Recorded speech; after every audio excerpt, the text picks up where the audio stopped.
When I was growing up and first heard about Captain Scott, would have been in South Africa, where I was brought up, went to 4 schools over 12 years, and we did study, I don't know whether it was as history or geography, about the early explorers who were sent out from, in the UK, the Royal Geographical Society. And what was of interest in South African schools was not so much the ones who went to the polar regions, south and north, but the ones who were sent out to discover the source of the Nile in the 19th century, middle of the 19th century, not like Scott, who was the beginning of the 20th century. So it was less meaningful to students like me in those days what was going on in Antarctica. So I don't think that as I got brought up at school, I knew about Captain Scott and Shackleton and Amundsen, but it didn't really have much effect on my thoughts, or I would like to be like them or anything else like that. I first read Scott's diaries in a perfunctory way not long after I arrived at school in the UK, so I must have been about 15 or 16 years old. And they were effective in a slow way of dying, which to a teenager is sort of an exciting read, shall we say. But again, it didn't have any effect on me deciding I would like to go and explore, or I would like to go to cold places. I would have first seen the original Scott of the Antarctic film, which is a very good film. I can't answer exactly, but it was in the UK, and it would probably have been round about the early 1960s. Hearing about Shackleton and Scott and what they call the heroic age of exploration didn't have much meaning to me as I left school, because I had one driving aim, which was to become the commanding officer of a Scottish regiment which my father had been commanding when he was killed in the war. That's what I wanted to do. So other things might have been briefly tempting, but not for long. So I went into the army and didn't leave the army until 1970. So I don't think seeing the films of Scott and reading the books about Scott had any influence on me, certainly until I was well into my 20s. Basically, Scott was sent by the Royal Geographical Society. Obviously, he could have turned them down. He'd never been anywhere cold at all before he was selected to go into a totally unknown continent about which nothing was known. And he did very well. He managed to penetrate. He found somewhere to park his ship, which in itself is extremely difficult to do. He managed to establish a base in that continent, or on the continent, and he managed to work out what equipment was best for travel in this strange area, because nobody had ever traveled there before. So how the hell are you meant to know when you leave your country, in this case the UK, what to put on board your ship? Should you use some form of snow tractor? He was the first person to even think about snow tractors and their ability. He went to people who did know something, like the Norwegians, Nansen, and got as much advice as he possibly could, which was sensible. Skiing, people didn't ski in the UK at all. I mean, now you have 2 sticks. They didn't even, to begin with, have any sticks. All that was totally unknown. To be rude about him not knowing what he should do in the light of retrospect, which is what has happened, is a load of nonsense. He didn't take skiers. He took one Norwegian guy to give a bit of advice on it, Gran. The Norwegian people under Amundsen took only the world's top skiers and didn't announce the fact that they were going down there to be first to the pole. So Scott would like to be first to the pole, of course, but he didn't know that anyone would be racing him, and therefore he would take scientists who didn't ski, weren't fit, and were down there in order to find out scientific facts on a journey. So yes, he'd like to get to the pole, but only on his way and the way back to be scientific which means carrying heavy stuff on your sledges, which are like rocks. So to say he failed because he lost a race that he didn't know was existing is utter rubbish.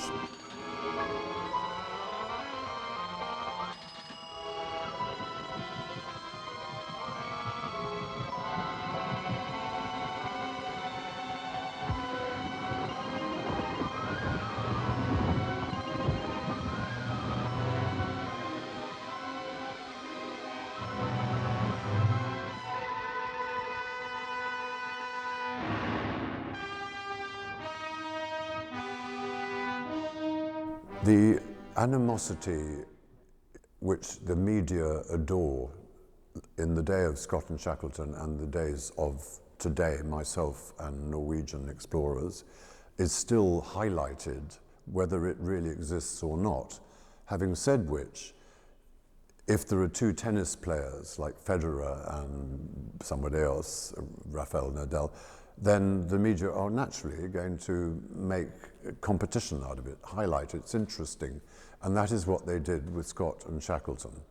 But they were in an age of civility, and if you look carefully into all the letters and so on, they were polite towards one another, but they were competitive. And that is a very good thing, because the more competition you get, the more likely somebody is to succeed. And we have two nations who, maybe because they are far north, not like France and Spain, and they have a bit of ice and snow, the ones who have the most ice, snow and mountains are going to be the best. And the Norwegians definitely had lots of ice, snow in their back garden and big mountains, and were skiers par excellence. The Brits wanted, for commercial reasons and empirical reasons, to expand before other nations did, not only into India and China, where the commercial spices were, but also to see if they could get quickly to those spice lands by, instead of going right the way down South Africa, finding a route up north above the icy bits, Northwest Passage, Northeast Passage. So they sent, more than any other country, ships with people like Franklin to try and find the Northwest Passage up in the north. And down south, they were keen to find out exactly what went on below their colonies of Australia and New Zealand. And of course, as they found, there wasn't anything other than ice. They didn't know whether the ice was floating on the sea or was a continent with rock underneath that ice. So they started late 19th century, and even in 1770, Captain Cook going south of Australia. So they gradually, more than any other country, managed to find out what was going on in the south as well as in the far north. Scott and Shackleton went together, and Scott was the boss. Shackleton was one of the various officers. They arrived down in the first expedition, 1902, shall we say, down and found the place which Scott decided would be a good base, and still is a good base. And Scott decided, when they went in to penetrate and find out what the hell went on, and if they could get south, further south and further south, maybe to the pole, he had to choose people to go with him. 3 was the ideal number. He took a doctor who, like the photographer, except there was no photography, so you had a person who could draw well of the mountains, rather like a map. So that was Edward Wilson. Who would be the third person he would take? He had a big choice of very good people. He chose Shackleton.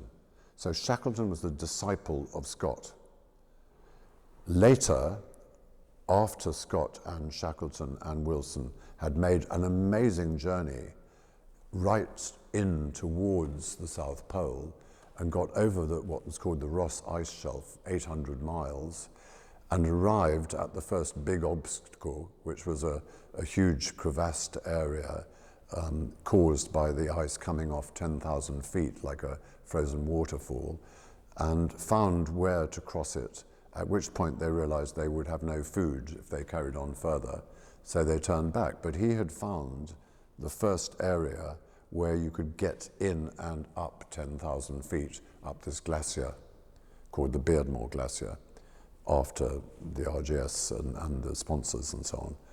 So he found the way in. Scott chose his team very sensibly very early on. He wanted to have a doctor for very obvious reasons. So Dr. Edward Wilson, who was also what now we would call the map maker, and part of a scientific exploration is to record the terrain that you pass through, which nobody knows about. So instead of being able to photograph the mountains that you're passing through, you have an expert artist, which not only a doctor, but Edward Wilson was that as well, and many other things, and a very solid, sensible man who had been with Scott and Shackleton on the very first penetration journey years before. So he was definitely important. Birdie Bowers had by then been recognized by the entire expedition as the toughest thing on two legs.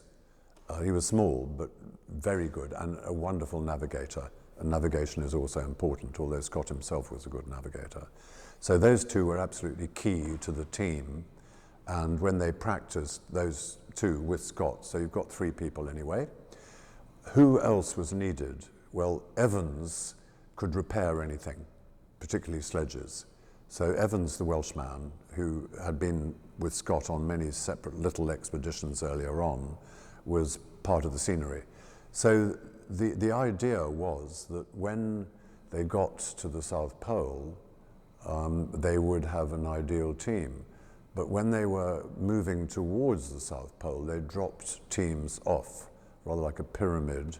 You start with lots of gear, with lots of people, you get to a certain point, and then one lot will be sent back to base, and then you go a little bit further on the next lot, and finally you get to the last turn-back point at which you have to decide who your team are. By then, some of the people who you really want might have been injured, naturally, or fallen into a crevasse or whatever, so you know that you're not going to choose your final team until the last possible point, and then the last sledge will carry on, and the second last sledge will go back to base. So that's the way you plan it, still today. I mean, for climbing Everest, the first ascent of Everest, they also use the pyramid system of sending people back. And the best people at the last point are the ones that go to the top of Everest or the top of the pole. So that's the system. Now, 4 people in a sledge which can only have so many rations was the ideal setup. It was thought, it was believed to be the best setup. But you can't be sure until the last moment. You need to be pragmatic, you need to be flexible. So he decided at that point that he would have an extra person, because by then he realized that the extra power of 5 people pulling a sledge, although of course getting to the pole is uphill and going back from the pole is downhill and therefore easier because of gravity, he would get more power and more distance per day by having 5 people, even though you need extra food and extra room in the tent. But by then they had discovered that the tent, the same sort of tent that I used 60 years later in Antarctica, those tents, designed by Scott originally, take 5 very comfortably. The only difference in the tent is with 5, it's warmer than with 4. So there are many advantages of taking 5. The disadvantages, of course, are that you've got to carry more food. Well, they had more food. They had the food available. So why not take it? He then discovered, and in my book I've pointed out mathematically, they were doing more distance per day with 5 people than with 4 people. And they were virtually almost as fast as the Norwegians' dogs, although they were man-hauled. And the senior ski expert on the Norwegian team, and I quoted him in my book, we were in a desperate straits. We killed over 2/3 of our dogs. How much more were the Brits, who were their own dogs? And he said no team in history could have behaved so amazingly as Scott's team, even though he was talking about their rivals. It was just an amazing feat what Scott's people did do. What has been pointed out more recently by Sarah Wheeler, the top American meteorologist, is that looking back in all the meteorological records, it is clear that Amundsen, who was on a different time in a different zone, in an area where weather can change from one glacier to another, had it good in terms of weather, which is vital to travel, whereas Scott's team on 3 different occasions ran into, almost as if God was against them, dreadful blizzards of deep snow, which of course affect hauling uphill with a heavy weight. So Scott's weather was totally against him, and yet they still kept going. And they still almost made it, just 11 miles from where they did die to where they wouldn't have died if they got 11 miles further. So Scott had incredibly bad luck, but he and his team did incredibly well. And the choice of 5 is made out to be a last-minute change which added to failure. The opposite is true, as I have proved mathematically in my book, and with the facts from the modern-day meteorological Americans looking back in all the weather for the last 100 years, prove that they had the most incredible bad luck. I think that to add to that, you ought to realize that it's made out that Scott never planned for 5 people towing a sledge, i.e. how were the sledge ropes going to 5 people? Well, we discovered in the Scott Polar Institute, before I wrote my book, on the back of one of the photographs that has hung for 100 years, note from Birdie Bowers, and a picture drawn by Edward Wilson showing that before they set out, they were practicing towing their sledges with 5 people, not 4. And I've got the photographs to prove it. So all this stuff about, last minute thing, they didn't even know if you could tow a sledge with 5 people, rubbish.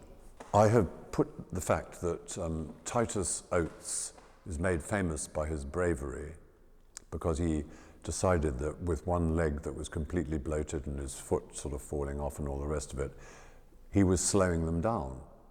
He was known, what we call in the army nowadays, as a whinger, a complainer by nature. Normally he would complain in letters to his mum, who was, he wasn't married or anything, and I just noticed when studying it that he had been brought up abroad. He didn't have a dad because he was killed. He did go to Eton, he did go to a cavalry regiment, he then did go polar, and pretty much everything I've done from Dad being dead onwards was a carbon copy of Titus Oates, except that I don't consider myself a natural complainer about whoever my boss is. So if you look back when he was in the Boer War, when he got badly wounded in one leg, he was complaining about the colonel of his regiment. He then switched to another regiment, he complained about the new colonel. He then goes on an expedition, he complains about Scott. Whoever is in charge of him, he complains about. And in letters to his mum, whinge, whinge, whinge, this is brought up against Scott.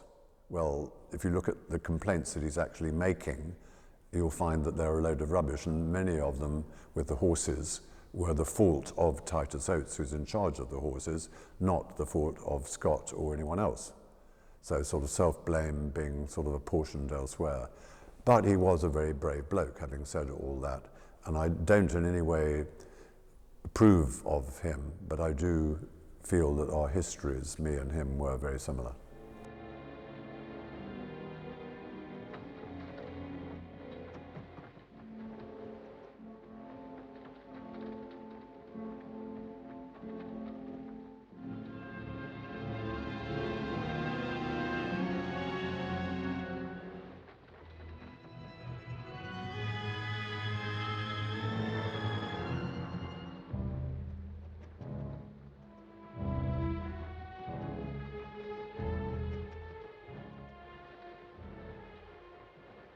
I'm just going outside.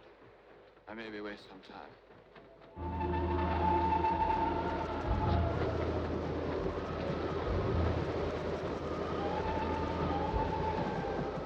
Because up until I was well into my 50s, I didn't really appreciate that Scott's reputation as to what he'd done was being attacked by anybody.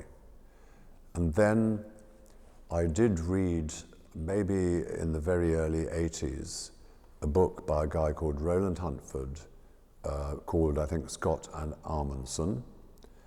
And it sort of made me think, oh, Scott was whatever the book said, i.e. pretty stupid and made all sorts of mistakes, etc., etc., etc. And I thought, well, that's a shame. That's not what had been thought previously, but if this bloke who's written this big book with lots of references in the back that make it look scientific, etc., etc., I don't know who he is, but there's a picture of him, this man called Roland Huntford, on the back cover with a sledge and a dog, so perhaps he's been in the polar areas. I didn't actually realize that he was the Observer sports correspondent in Sweden and that he had a pet dog and a tray which he'd taken in the local suburban woods and had appeared to, the book made it look as if he was a polar expert. I discovered actually that because the book I wrote later about Scott was for the same publishers who had written the Huntford book earlier on, and they showed me all the correspondence and how they made him look like a polar expert instead of the Observer sports correspondent covering female ski races in Sweden. Not exactly a polar expert, but it appeared that way. So I didn't really disbelieve the contents of the book. A bit later, I had a job for a rich American, and one of the jobs he gave me to do was to go to the Gorbachev family in Moscow to hand over from his company a big gift from America. When I got out there, I met Raisa Gorbachev, who spoke good English, and she, out of the blue, said, I understand, Ranulph, that you do polar expeditions. Did you know that your British Captain Scott was a hero of the Soviet Union and the Order of Lenin? And I said, no, I didn't. And she said, but we now know, thanks to the Mr. Huntford, we now know that actually Scott was none of these things. He was an imposter. He was used as propaganda by your British government to encourage, at that time of the First World War, the British soldiers to attack the Germans and go over the front and die bravely like Captain Scott. Propaganda. So we now know, actually, from the Huntford man, that this is a load of rubbish. So I thought, that's sort of a bit weird, I'd better read the book again. When I read the book again after 1992, I was, by then, without trying to be conceited, the world's expert on crossing Antarctica, hauling very heavy weights, getting frostbite, falling into crevasses, having not enough food, all the things which Scott suffered. Me, although I only had one companion, not 4 companions, I learnt all the actual problems that Scott faced in the same tent, with the same navigation gear, like a sextant, because back then there was no polar orbiting satellite, so there was no GPS or sat phone or sat nav. When we did that crossing for 2,000 miles without a feature, we were using a couple of watches, one on Greenwich time, one on local time, in order to get direction. We were using the sextant to get the altitude of the sun, to know where we were, and the same books, the or nautical almanac and site reduction tables that he would mathematise in the tent to work out where we were, hadn't changed in the last 60 years since then. So I was in a position to know the facts about Scott more than an Observer newspaper sports correspondent from Stockholm who had written a book which everybody in the world believed to be true, and which was copied by an ITV 9-hour, quote, documentary film based on the lies in that book. So here we have a character assassination which was highly successful and is still believed all over the world, including the American scientists at the South Pole who see the film every year. A load of lies. I know of nobody who was so successful, who has been made historically many years later by an assassination plot. Now, when Scott's son, who was still alive, Sir Peter Scott, read all this rubbish about his father and his mother, he tried to libel in the courts the Roland Huntford man. But because in the UK you cannot slander or libel the dead, he was unable to do anything about it at all. The Americans produced books based on meteorological evidence which helped destroy the lies in the Huntford book. But I wanted to do it from the point of view of an expert man-hauler. In order to research the details of Scott. I took the wrong facts. I had people who helped me research the book, but I read well over 100 books about Scott. I got my friends at the Scott Polar Research Institute and the British Antarctic Survey to give me letters and diaries. When I went to the house of Captain Scott's son's widow, who kept all the diaries and the original letters, I was able to look at things and identify lies told in the Huntford book. He made out that the president of the Royal Geographical Society, Clements Markham, who chose Scott out of all the possible people he'd selected from the Royal Navy to do the first penetration of Antarctica, the Huntford tried to make out was gay, which had an effect in the book of downgrading the RGS, because that's where it was. I couldn't disprove that. What I could find, there was no reality indication whatsoever of that fact, of that insinuation, I mean. This is only a very, very small indication by which I'm saying a lot of the things which are wrong about Scott were put in there, known to be wrong.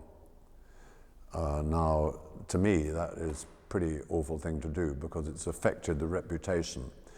But from the point of view of someone who previously didn't have any opinion about Scott or Shackleton, although I do polar stuff, because I didn't have to learn from them, because by the time I was doing it, I knew something about Antarctica, which they did not.